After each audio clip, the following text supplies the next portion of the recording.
Les saluda Susana Pérez Villalta. Bienvenidos y bienvenidas a su programa Hablemos de Género. En nuestros estudios ya se encuentra nuestra invitada y nuestro invitado para abordar el segundo libro del Código de Familia referido a la filiación. Cabe mencionar que la producción del programa Hablemos de Género ha decidido dedicar un espacio para abordar los 6 libros del Código de Familia, normativa que viene a revolucionar los derechos de las familias nicaragüenses. Pero antes de entrar de lleno con el programa, les presentamos a continuación datos del Código de Familia que quizás usted no conocía.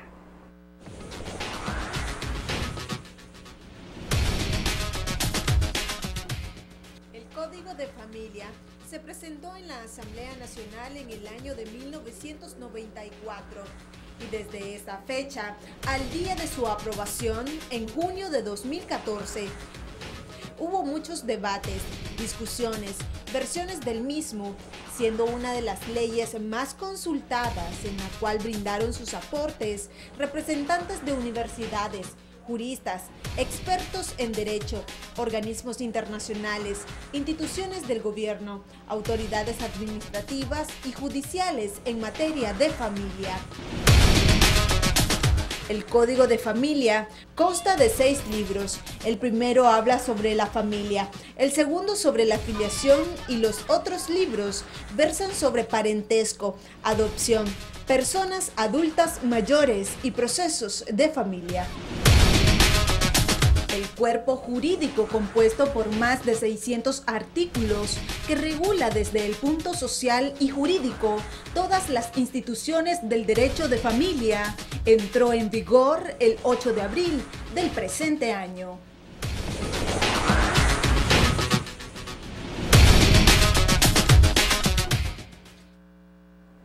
Bien, en el estudio nos acompaña el diputado Carlos Emilio López. Él es integrante del Grupo Institucional de Diputadas y Diputados para la Promoción de la Equidad de Género y también es vicepresidente de la Comisión de Asuntos de la Mujer, Niñez, Juventud y Familia. Diputado, bienvenido. Buen día, Susana. Bienvenido. También nos acompaña la doctora Xiomara Rivera. Ella es jueza tercera del Distrito de Familia. A ambos por su participación, su asistencia, gracias porque esto nos permite darles a conocer a nuestros televidentes las novedades de este instrumento jurídico. Para iniciar, diputado, me gustaría que nos brindara el concepto, ¿cuál es el concepto de la filiación? ¿En qué consiste? Susana, como muy bien expresabas en tu introducción, el Código de Familia regula todas las instituciones relacionadas al ámbito de la familia.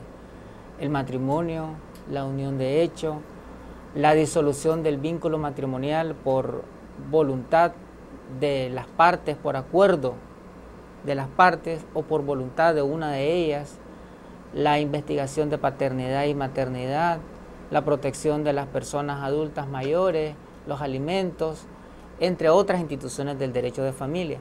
Otra institución que regula este código es la filiación. La filiación, en el código aparecen los elementos referidos a su conceptualización, las formas de filiación, los criterios, el procedimiento, etc. En cuanto al concepto de filiación, la palabra viene de un vocablo latín, filos, que es hijo. Sería la traducción, hijo o hija. En el derecho romano, la filiación se reconocía únicamente el apellido paterno, es decir, había un reconocimiento de la paternidad, pero no un reconocimiento de la maternidad. Es decir, la madre o todo lo referido a la paternidad estaba negado totalmente en el derecho romano y muchas legislaciones tenían vicios, rasgos de este derecho que favorece al padre y que minimiza o invisibiliza a la madre.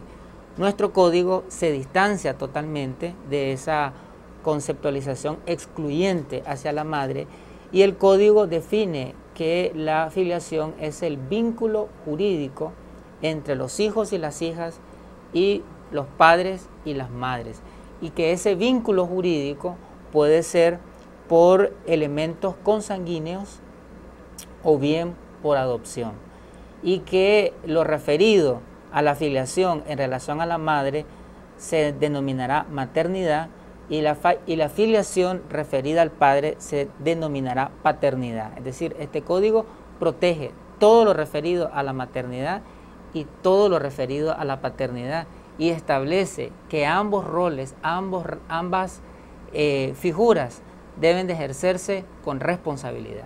Ahora, doctora, ¿cuáles son los principios básicos en materia de filiación? Bien, como bien decía el diputado Carlos Emilio, la filiación no es más que el vínculo jurídico que une a los descendientes, a los ascendientes con sus descendientes, y esto conlleva consecuencias jurídicas en materia alimentaria y en materia sucesoria. De ahí que hoy día escuchamos muy a menudo hablar de lo que es la responsabilidad paterna y materna, porque la obligación con respecto a los hijos e hijas es de ambos progenitores. Y ello implica del deber que tienen los padres y madres de brindar toda la protección necesaria a los hijos e hijas, prestar alimentos, recreación, todo aquello que propicie el óptimo desarrollo de los hijos e hijas, ¿no?, con igualdad de derechos y responsabilidades por parte de los progenitores. Ahora, como bien decía el diputado, hay distintas formas de crear filiación, no solamente por razones de índole biológico, sino también por adopción. Y la filiación queda establecida desde el momento en que voluntariamente yo, madre, y el padre vamos ante la autoridad del registro del Estado Civil de las personas a inscribir a nuestro hijo en común, y de esa manera, con la partida de nacimiento y la certificación que se nos libre, se establece la calidad de hijo o hija que hemos procreado. Igualmente, puede darse el reconocimiento por escritura ante notario y también judicialmente. Cuando no es, digamos, el padre o la madre no reconocen a su hijo como tal, entonces puede la parte interesada reclamar ese estado filial ante la autoridad judicial, de manera tal que sea judicialmente que se establezca esta paternidad o maternidad que voluntariamente no se le ha atribuido al hijo o hija, que tiene derecho a conocer sus orígenes y a conocer a sus progenitores y también a recibir toda la protección que se supone que deben de brindarle sus progenitores. Ahora, también dentro de este segundo libro del Código de Familia se deja establecido claramente la igualdad de derechos con respecto a la hija y los hijos, la supremacía de los intereses superiores de la niñez, y también está lo referido a la identidad, diputado. ¿Cuáles son los tipos de filiación que realmente reconoce el Código de Familia? Susana, todos estos conceptos referidos a la filiación están consignados primariamente en la Constitución Política de la República. La Constitución, del artículo 70 al 79, tiene una sección llamada de los derechos de familia. Y un derecho de familia es la filiación, y establece la Carta Magna que no puede haber discriminación en materia de filiación. El Código de Familia desarrolla ese concepto constitucional, de tal manera que en Nicaragua ya no hay hijos naturales e hijos no naturales, hijos legítimos e hijos ilegítimos. Todos los hijos e hijas tienen igualdad de derechos, todos tienen la misma categoría jurídica y todos los hijos e hijas deben de ser protegidos por sus padres y madres. No importa que hayan nacido en un matrimonio o hayan nacido en una relación de unión de hecho o hayan nacido fuera de estas dos situaciones, tienen los mismos derechos. Los mismos derechos tienen los hijos del primer matrimonio o del último matrimonio. Los mismos derechos tienen los hijos que nacieron de padres en su etapa de juventud o los hijos que nacieron de los padres en su etapa de adultez o inclusive de adultez mayor. No hay discriminación por ningún motivo. Todos los hijos merecen protección. El cuidado, la crianza, la educación, la salud, la nutrición, la educación especial o la rehabilitación, si estamos hablando de niños y niñas con discapacidad, deben de ser cumplidos de forma inexorable por todos los padres o madres sin hacer ningún tipo de discriminación. Y el Estado tiene la obligación de proteger la filiación, de proteger la paternidad y la maternidad. Los hijos y las hijas tienen derecho a los nombres y a los apellidos, tienen derecho a la identidad, tienen derecho a la nacionalidad, a la nicaragüanidad. Los hijos tienen derecho a ser reconocidos y a ser inscritos en el registro civil de las personas, con el apellido de su padre y con el apellido de su madre. Si el papá se niega a reconocer al hijo, este código establece un procedimiento administrativo y un procedimiento judicial de reconocimiento de paternidad, un procedimiento de investigación y un procedimiento de reconocimiento de paternidad, de tal manera que no exista ningún niño o niña en Nicaragua que no pueda ser reconocido por sus padres. También este código establece elementos referidos a los servicios que el Estado tiene que dar sobre el derecho a la identidad. La obligación de los padres es inscribir a los hijos en los primeros 24 meses y el Estado tiene la obligación de inscribirlos de forma gratuita, de entregar el primer certificado o acta de nacimiento de forma gratuita, y el plazo que se establece de esa entrega de certificado o acta de nacimiento es en los primeros 7 años de vida. Esta es una responsabilidad que asume el Consejo Supremo Electoral, la Dirección de Registro del Estado Civil de las Personas, las alcaldías, los consejos regionales de la costa caribe, tanto en el sur como en el norte, el Ministerio de la Familia. Todas estas instituciones están abocadas a garantizar los derechos de identidad de los niños y niñas. Ahora, uno de los aspectos dentro de este segundo libro, doctora, es el reconocimiento voluntario, que sería uno de los, cómo se podría determinar la filiación, qué otros aspectos reconoce dentro de la filiación con respecto a los reconocimientos de los hijos e hijas.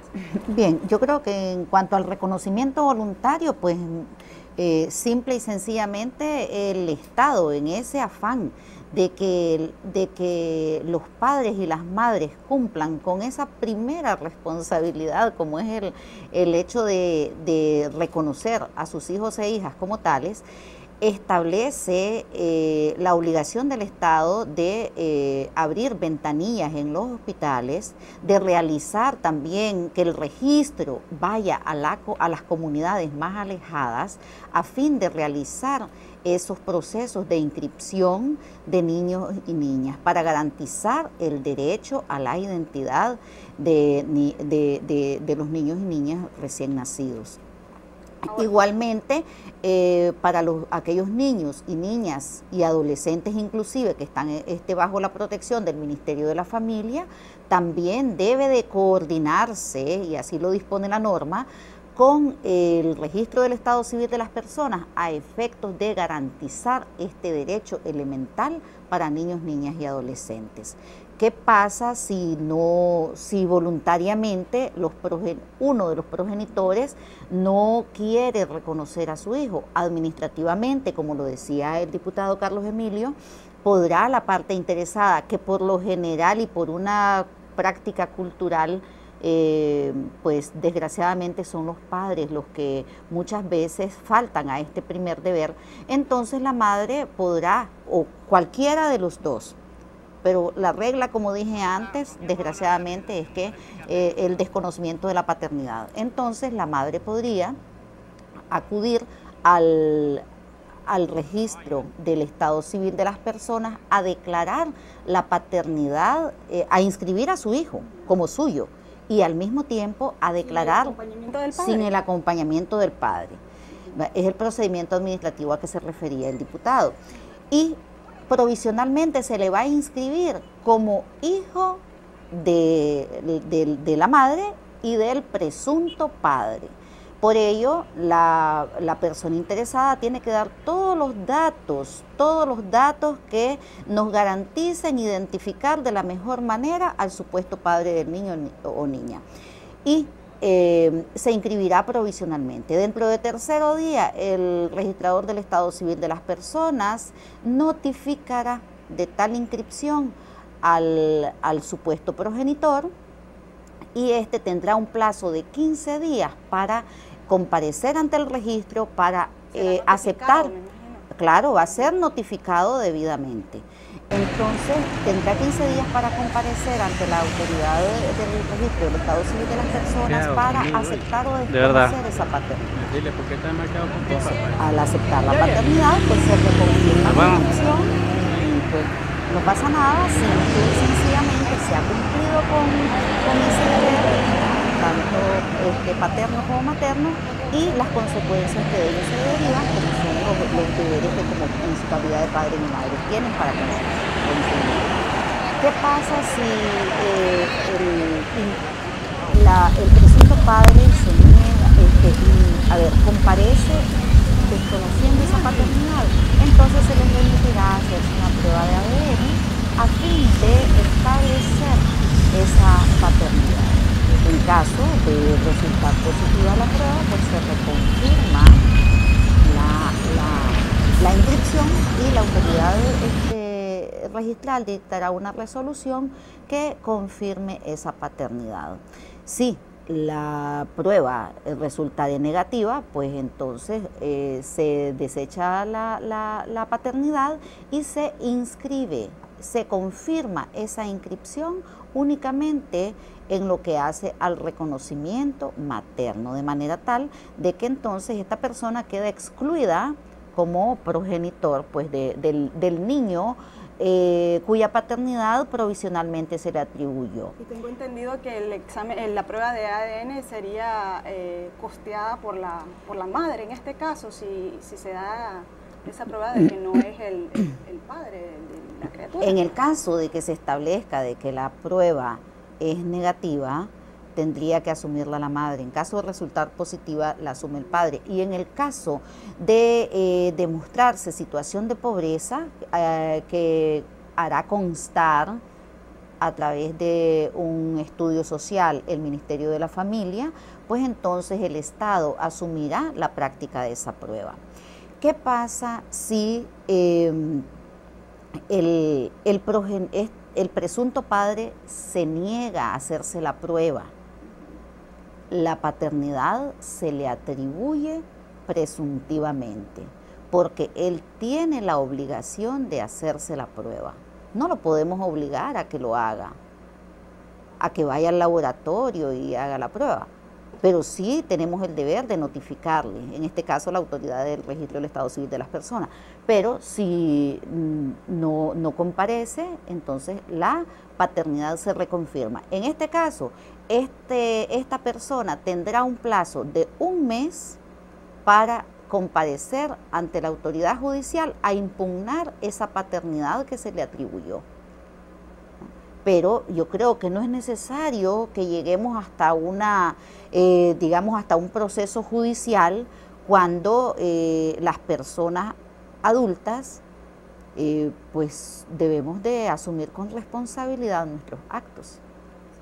Acciones. Ahora, ¿qué pasa, diputado, si un padre haya reconocido de manera voluntaria a su hija o a su hijo, puede luego pedir una prueba de que se le revoque el reconocimiento, si en un dado caso a él se le metió la cosquilla, como quien dice que no es hijo de él? ¿Se puede hacer eso, diputado? Bueno, quizás para fortalecer un poco lo que decía la doctora Xiomara, el examen del ADN, que es un examen de prueba de marcadores genéticos, tiene un nivel de 99.99% de cientificidad, de veracidad. Es decir, que si el resultado del examen del ADN dice que ese es el papá, ese es el papá. No hay ninguna duda científica al respecto. Y en Nicaragua ya tenemos la tecnología en el Instituto de Medicina Legal, que está adscrito a la Corte Suprema de Justicia, tenemos la tecnología para hacer este examen de prueba de marcadores genéticos. Tenemos que ir haciendo gradualmente como Estado una inversión pública para ir aperturando laboratorios de esta naturaleza en todos los departamentos del país. Ya tenemos ese laboratorio en el departamento de Managua. ¿Dónde está ubicado? Está ubicado en las instalaciones del Instituto, del Instituto de Medicina Legal, que es un órgano, una dirección, una instancia adscrita a la Corte Suprema de Justicia, al Poder Judicial. Si bien es cierto, no se puede obligar al presunto padre a que se haga la prueba del ADN, pero al no hacérsela, entonces al no presentarse a hacerse, se inscribe al niño con el apellido de su mamá y con el apellido de la persona, del hombre que está siendo señalado, que es el papá. De tal manera que este niño va a gozar, si el hombre se niega, de los derechos a tener el apellido tanto de su papá como de su mamá. Y este tendrá que asumir sus responsabilidades. Entonces, de alguna forma, tiene la obligación de presentarse a hacerse la prueba de marcadores genéticos. El derecho de investigación de paternidad y maternidad, tal y como lo establece la Constitución Política, en realidad está más enfocado a proteger a los niños y a las niñas, es decir, está más enfocado a que sea el niño, niña o adolescente, sea una madre o sea un familiar o una persona conocida de la familia que solicite el reconocimiento de paternidad. El espíritu está más de cara a proteger y a garantizar a los hijos este derecho, porque en base al principio del interés superior de los niños y de las niñas, que es toda aquella medida que se aplique y que favorezca el crecimiento y el desarrollo de los niños y las niñas, si ya ha habido un reconocimiento de paternidad y hay un vínculo afectivo y hay un apego emocional y el niño ha crecido, entonces empezar un proceso de investigación, esto podría dañar psicológicamente, podría dañar la integridad del niño o de la niña, que se le dé una información de que esa persona no es su padre biológico.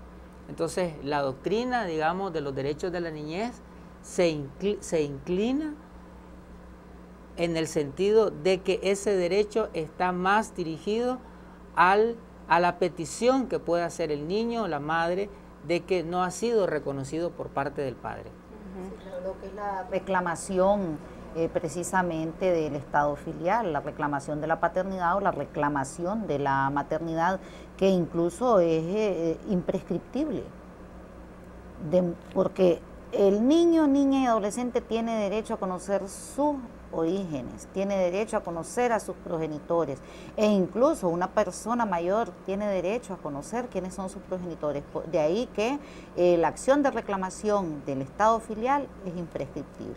Bien, nosotros tenemos que hacer un corte, pero ya regresamos para que continuemos hablando sobre las novedades de este segundo libro referido a la afiliación del Código de Familia. Ya regresamos.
Gracias por continuar con nosotros. Recuerde que la producción del equipo de trabajo del programa Hablemos de Género ha decidido dedicar los martes un espacio para abordar los 6 libros del Código de Familia.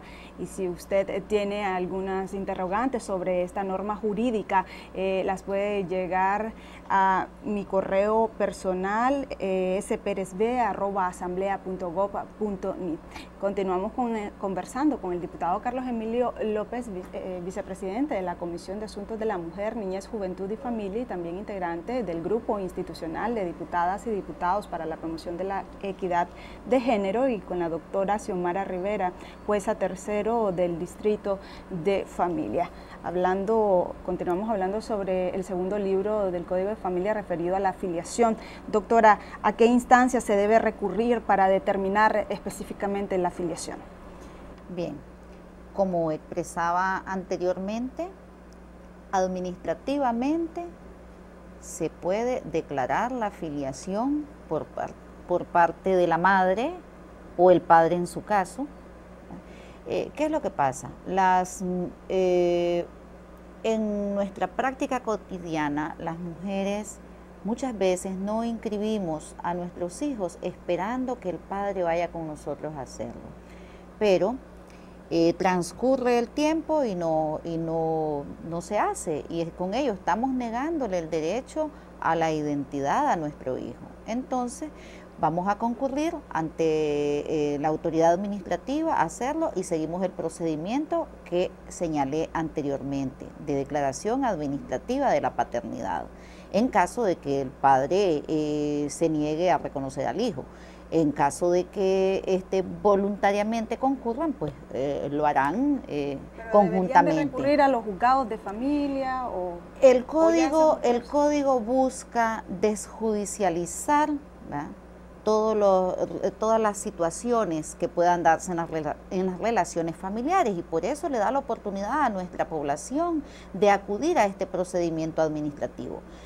Si no se hace uso del procedimiento administrativo, también se pueden entablar las acciones judicialmente, tanto de investigación de la paternidad como de investigación de la maternidad, en el proceso especial común que está regulado en el libro 6 de este Código de Familia, de manera tal que pues tendría la persona interesada que comparecer con su demanda a través de su representante, que tiene que ser un profesional del derecho, demandando precisamente la investigación de esa paternidad.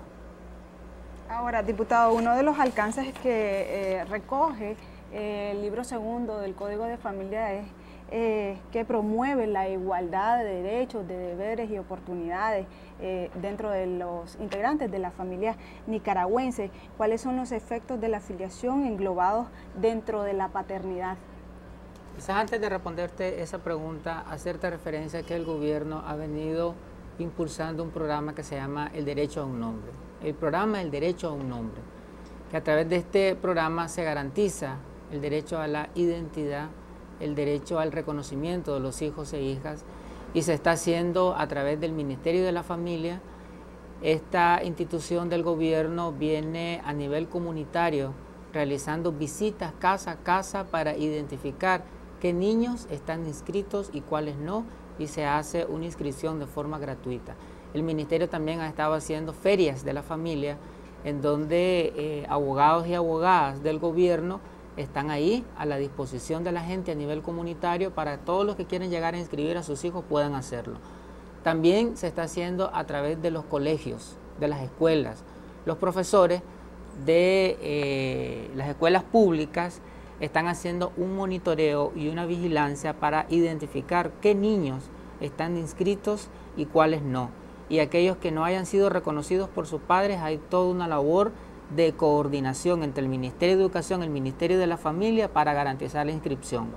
Otra labor que se está haciendo es desde el Consejo Supremo Electoral y el Registro Civil de las Personas, haciendo registros itinerantes, sobre todo en la costa caribe nicaragüense, en donde hace 8 años habían comunidades en la costa Caribe de hasta un 80% de niños y niñas no inscritos en el registro civil de las personas.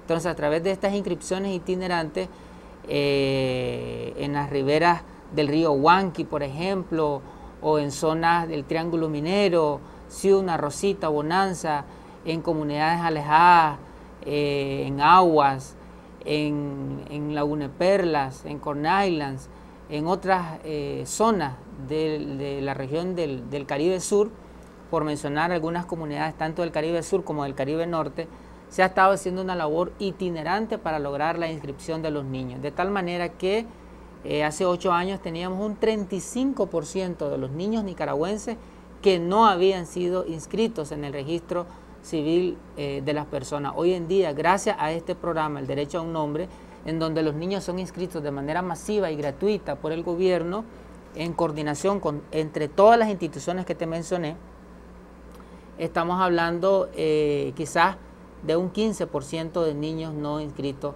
actualmente. O sea, se ha reducido sustantivamente el número de niños que no gozan del derecho a la identidad. Sin embargo, tenemos ahí un porcentaje considerable que este código viene a crear conciencia. Hemos dicho, este código viene a fortalecer a la familia, y dentro de los elementos concienciales de este código es que los padres asuman su responsabilidad. Y como decía la doctora Xiomara, la primera responsabilidad en el ejercicio paterno y materno es la inscripción de los hijos, porque la inscripción, que es el derecho a la identidad, es un derecho habilitante, es un derecho puerta. Si un niño no está inscrito en el registro civil de las personas, no es ciudadano, no existe jurídicamente y no puede ejercer el resto de los derechos. Entonces, un niño, al ser reconocido por su padre y su madre, ese reconocimiento le permite ejercer el resto de derechos. Por eso decimos que es un derecho habilitante. Te habilita como ciudadano para ejercer otros derechos.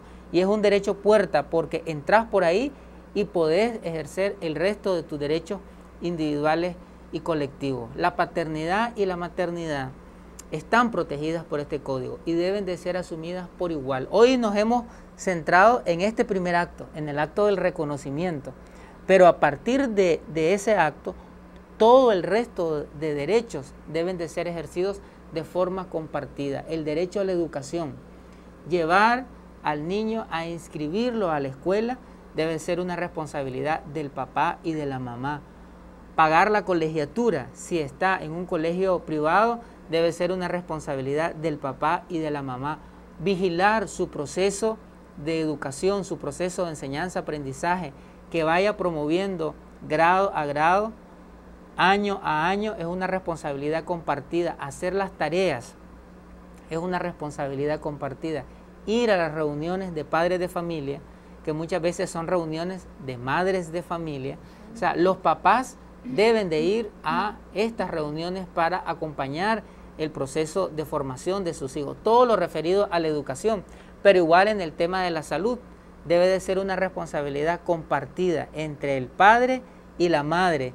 Llevar el control de la tarjeta de vacunación, saber cuáles son las vacunas que sus hijos se les debe de aplicar, a qué edad se les debe de aplicar, cuántas se les ha aplicado, para qué sirven cada una de esas vacunas, si el niño tiene el nivel nutricional adecuado, si tiene el peso adecuado de acuerdo a su edad, si tiene el peso adecuado de acuerdo a su talla. Esa vigilancia en el crecimiento físico de los niños es responsabilidad compartida entre el padre y la madre.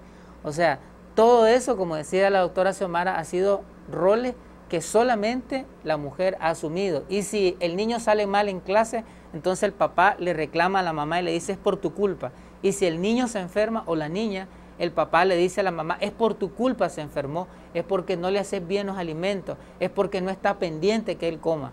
Entonces, todos los detalles psicológicos, físicos, educativos, afectivos, espirituales, son responsabilidades compartidas entre el padre y la madre. Y eso es lo que viene a hacer este código, a crear esa conciencia que el cuidado, que la protección, que el sostenimiento, que el desarrollo pleno e integral de los hijos e hijas deben de ser de responsabilidades compartidas entre hombres y mujeres.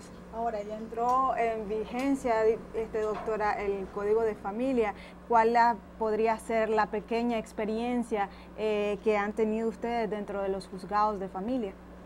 Bien, creo que pues sí, nuestra población ha esperado mucho la entrada en vigencia de este código, y tanto los operadores internos como los operadores externos del sistema de justicia, pues ahí estamos estudiándolo para darle un servicio de calidad a nuestra población. Y la experiencia es pues de que al día de ayer habían ingresado 101 causas, generalmente, que es el comportamiento rutinario de alimentos y divorcios. Y generalmente se llega a los divorcios por incumplimiento de deberes familiares. Entonces, siempre vamos a ver problemas ahí de incumplimiento de obligaciones, generalmente por parte de los padres. O sea, que no se está ejerciendo realmente una paternidad responsable, y los índices son muy altos. Y a mí me gustó la intervención del diputado que hizo ahorita en torno a que el padre no sabe cómo se llama la maestra del niño, no sabe qué medicamento está tomando, tantas cosas que desconoce del niño. Generalmente todas esas cosas siempre es la madre. Es más, para la celebración del Día de la Madre se cita una reunión de padres de familia, y quienes llegan son las madres, y eso parece se llama reunión de padres, sí, nada sí, más padres. Sí. Y las que llegan son las madres. Y siempre quienes llegan son las madres, porque bueno, además de servidoras públicas, pues también una es madre, y entonces uno ve cuál es la práctica a nivel del entorno en que estamos. Y en los colegios, desgraciadamente, es una práctica normal, y no debería de ser así. La paternidad y la maternidad corresponde a ambos progenitores y se debe de ejercer responsablemente. Ahora me gustaría que me definieran ambos en una sola palabra el Código de Familia antes de concluir el programa, diputado. El Código de Familia es un código de amor, es un código de solidaridad. Sí, nos viene a recordar que la familia es la primera responsabilidad de sus integrantes. No esperemos que todo nos lo venga a resolver el Estado. Todos esos valores que creo que, bueno, hemos aprendido muchos antivalores. Nos viene a recordar todos los valores que debemos de poner en práctica, y que los miembros, los integrantes de la familia son los primeros llamados a cumplir sus responsabilidades con la familia y a dispensarse, como decía el diputado, todo el amor, la solidaridad, la ayuda, el auxilio que debemos de encontrar en el seno familiar. Si la familia funciona, nuestra sociedad tiene que funcionar. ¿Algo que quieran agregar antes de finalizar el programa, diputado? Hoy nos centramos en la afiliación desde el punto de vista consanguíneo, pero también la afiliación puede ser por la vía de la adopción, y hablamos hoy poco de la afiliación por la vía de la adopción. La adopción, para el reconocimiento, se tiene que tramitar en dos vías. En la vía administrativa, primero una fase que está establecida en el código, y luego una vía judicial. Primero, en la vía administrativa se declara en total desamparo al niño o a la niña, es decir, que no tiene papá o mamá, que no tiene ningún referente familiar, o que si hay algún referente familiar, no está en las condiciones materiales, psicológicas o éticas para asumir el cuidado y la crianza de ese hijo. Entonces, en esa primera fase administrativa se declara en total desamparo, es decir, que no hay nadie quien asuma la protección de ese hijo. Luego se pasa a una fase judicial en donde finalmente la juez o jueza de familia emite una resolución alrededor de la adopción. Una vez que se establece esta resolución y se asumen los vínculos entre el adoptante y la persona adoptada, los vínculos que se establecen son iguales, idénticos, como que si fuesen vínculos consanguíneos, y se establecen los mismos derechos, los mismos deberes, las mismas obligaciones, los mismos principios de paternidad y maternidad responsable de la filiación consanguínea, son los mismos principios de paternidad y maternidad responsable de la filiación por adopción. Doctora, ¿algo para concluir? Solo para complementar lo que decía el diputado Carlos Emilio, en lo relativo a la adopción, esta es una institución que ha sido establecida precisamente en atención al interés superior del niño, niña y adolescente. No se pretende con la adopción darle un hijo a quienes no lo tienen. Lo que se pretende con la institución de la adopción es dar una familia a este niño, niña o adolescente para propiciar su óptimo desarrollo. Bien, a nosotros nos resta agradecer su presencia, diputado. Muchas gracias, doctora. Bien, gracias por venir, por platicarles a nuestros televidentes el contenido de este segundo libro que, por supuesto, es muy importante para las familias nicaragüenses. A ustedes, amigos televidentes, les invitamos a seguir en sintonía del canal 98, el canal parlamentario.